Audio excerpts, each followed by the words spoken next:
भारत का भूगोल। भारत का भूगोल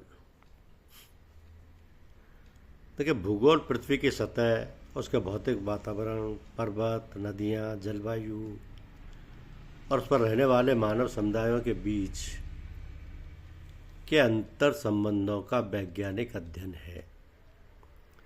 यह स्थान और स्थल का विज्ञान है जो ये बताता है कि चीज़ें कहाँ हैं, क्यों वहाँ हैं और वह कैसे बदलती हैं। ऐसे दो मुख्य भागों में भौतिक और मानक भूगोल में बांटा जाता है। भौतिक भूगोल के मायने कि पृथ्वी की प्राकृतिक विशेषताओं जैसे जलवायु, भू आकृतियाँ, मिट्टी और जलमंडल का अध्ययन करता है। मानव भूगोल मानव समाज और उनकी संस्कृति, अर्थव्यवस्था, राजनीति और पर्यावरण पर मानव गतिविधियों के प्रभाव का अध्ययन करता है। भूगोल हमें प्राकृतिक आपदाओं को समझने और उनके प्रबंधन में मदद करता है। ये मानचित्र कला और जीआईएस तकनीक के माध्यम से स्थान की समझ भी बढ़ाता है।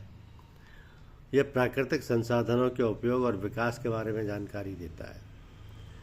एरिस्टोस्थनीज का भूगोल का जनक माना जाता है, जिन्होंने प्राचीन ग्रीक भाषा में इसका व्यवस्थित वर्णन किया था। अगर हम भूगोल की बात करें तो इसको और बेहतर समझने के लिए देखिए कि कुछ चीज़ें परिभाषित हैं। जैसे दो अक्षांश रेखाओं की दूरी होती है 111 किलोमीटर।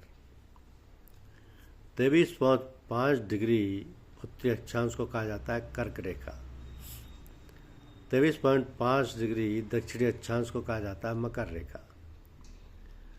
पृथ्वी पर दिन और रात होते हैं, यानी पृथ्वी की घूर्णन गति से दिन और रात होते हैं। विषुवत रेखा पर पृथ्वी पर दिन और रात बराबर होते हैं। स्याल, सीमा और निफे, ये पृथ्वी की आंतरिक संरचना बनी हुई है। स्याल, सीमा और निफे। सिलिका और एल्युमिनियम पृथ्वी की ऊपरी परत पर बना है। काली मिट्टी बेसाल्ट चट्टान के टूटने पर बनती है।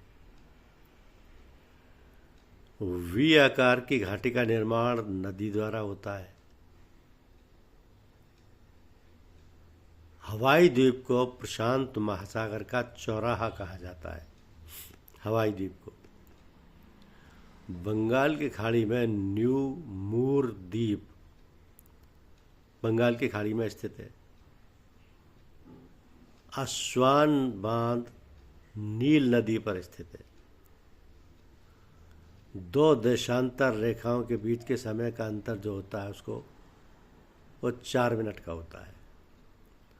तो ये भारत का ही ना कह करके आप इसे दुनिया का भूगोल कह सकते हैं, क्योंकि जो भौगोलिक टर्म्स हैं उस तरीके से डिफाइंड होते हैं जिनको समझने के बाद ही आप भूगोल को अच्छी तरह अध्ययन कर सकते हैं। धन्यवाद।